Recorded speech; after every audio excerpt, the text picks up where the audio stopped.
নমস্কার, ঋষিবাণী। বর্তমানে আমরা দেখতে পাচ্ছি ভারতবর্ষে, বিশেষ করে দিল্লি বা কলকাতা বা আরো বিভিন্ন জায়গায় কিছু আন্দোলন বেশ জনপ্রিয়তা লাভ করছে। আন্দোলন ঘনীভূত হয়ে উঠছে শিক্ষা ব্যবস্থা পরিবর্তন করতে হবে, এরকম একটা বিষয়কে সামনে রেখে ছাত্র আন্দোলন সেটা ধীরে ধীরে আরো বড় আকার ধারণ করছে। ঠিক এরকমই বেশ কিছু আন্দোলন এর আগে আমরা বাংলাদেশে দেখেছি, আন্দোলন আমরা দেখেছি নেপালে, এবং সেই সম্পর্কে আমরা কিছু ভবিষ্যৎ বার্তাও দিয়েছিলাম যেগুলো হুবহু মিলে যেতে দেখতে পাওয়া গিয়েছে। আজকে প্রশ্ন হলো, এই যে আমরা দেখতে পাচ্ছি এখন দিল্লিতে যন্তর মন্তরের সামনে বা যাদবপুর ইউনিভার্সিটির সামনে অনশন, ধর্ণা, বিভিন্ন রকম বিক্ষোভ কর্মসূচি আমরা দেখতে পাচ্ছি, এর স্থায়িত্ব কতটা? আদৌ কি শিক্ষা ব্যবস্থা ভীষণ খারাপ পর্যায়ে রয়েছে? শিক্ষা ব্যবস্থা কি ভয়ঙ্কর বাজে অবস্থায় রয়েছে? আর যদি বা থাকে, তাহলে এই আন্দোলন সেটা বাস্তবায়িত হওয়ার সম্ভাবনা সেটা কতটা? কতদিন পর্যন্ত এই আন্দোলনের কন্টিনিউয়েশন আমরা দেখতে পাবো? আর আদৌ কি এই আন্দোলন বাস্তবিকতা লাভ করবে? কোনো পরিবর্তন সেটা কি এই আন্দোলন নিয়ে আসতে পারবে? এই আন্দোলনের পেছনে কি কোনো ষড়যন্ত্র আছে? কোনো বিদেশি শক্তি তারা কি এই আন্দোলনকে ঘনীভূত করবার চেষ্টা করছে? এরকম বহু প্রশ্নের উত্তর আমরা খুঁজবার চেষ্টা করব। দুটো পদ্ধতিতে এই ধরনের বিচার করা যেতে পারে, একটা হলো হোরারি আর একটা হলো মান্ডেন।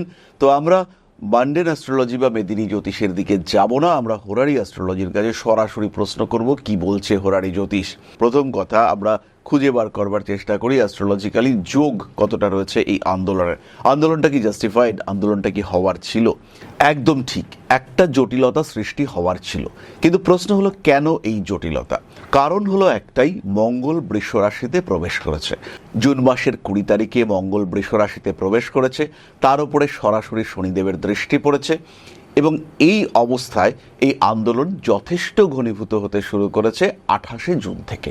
6 জুন থেকে মোটামুটি আন্দোলন শুরু হয়েছিল, কিন্তু এই মঙ্গল বৃষ রাশিতে প্রবেশ করবার পরেই শনিদেবের দৃষ্টি তার উপরে পড়বার সাথে সাথে এই আন্দোলন কিন্তু একটা নেগেটিভ মুভমেন্টের দিকে গিয়েছে।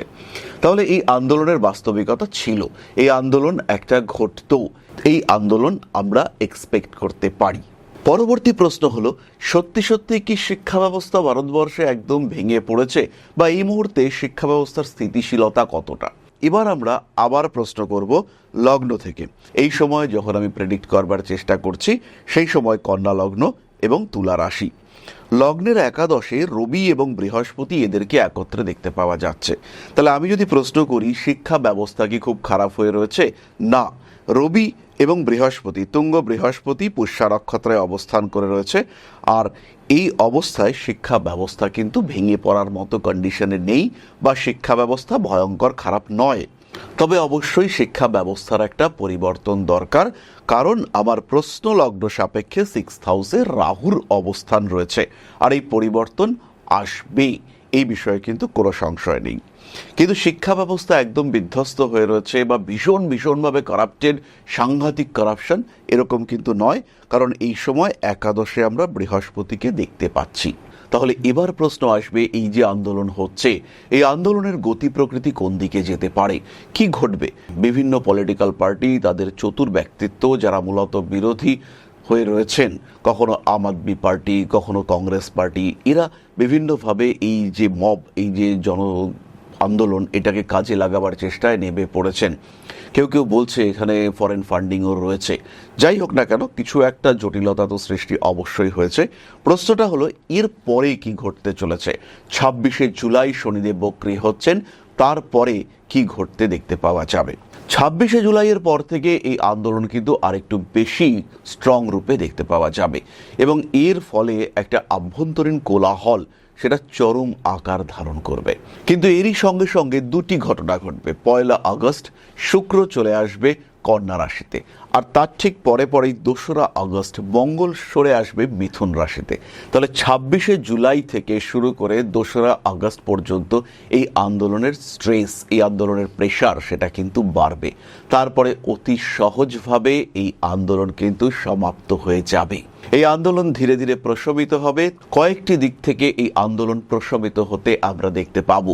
তার মধ্যে প্রথম দিকটি হচ্ছে, যে সমস্ত মানুষ, যে সমস্ত ছেলেমেয়েরা এই আন্দোলনে নেমেছে, তাদের পরিবার থেকে একটা বিরোধ সৃষ্টি হতে দেখতে পাওয়া যাবে।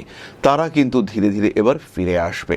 দ্বিতীয়ত, এই আন্দোলনের পেছনে যদি কোনো ষড়যন্ত্র থাকে সেটা কিন্তু সামনে উঠে আসবে এবং তখন সেই সমস্ত ষড়যন্ত্রকারী যারা তারা কিন্তু ধীরে ধীরে নিজেদের হাত গুটিয়ে নেবেন। এই বিষয়টিও আমরা দেখতে পাবো। তৃতীয় যে ঘটনাটি ঘটবে সেটি হলো আন্দোলনের প্রতি আন্দোলন।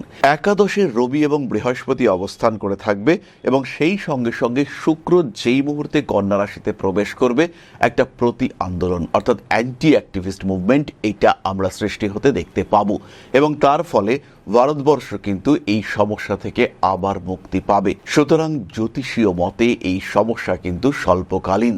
এই আন্দোলন বড় আকার ধারণ করতে পারছে না, এটা অবশ্যই আমরা এক্সপেক্ট করতে পারি। আরও বেশ কয়েকটি প্রশ্ন লুকিয়ে রয়েছে মনের মধ্যে। প্রশ্ন রয়েছে, এখানে কি কোনো ষড়যন্ত্র দানা বেঁধেছিল? এই ষড়যন্ত্র থাকলে পরে সেই ষড়যন্ত্রে কারা লাভবান হচ্ছিল এবং ষড়যন্ত্রকারী অ্যাকচুয়ালি কারা? এরই সঙ্গে সঙ্গে এখানে কি কোনো বিদেশি শক্তির হাত রয়েছে? এই সমস্ত প্রশ্নের উত্তর আমরা খুঁজে বার করবার চেষ্টা করব পরের ভিডিওতে। সবাই ভালো থাকুন, সুস্থ থাকুন। আমার দেশ, আমার রাষ্ট্র সুরক্ষিত থাকুক। এই রাষ্ট্রের প্রত্যেকটি নাগরিক ভালো থাকুক। বন্দে মাতরম।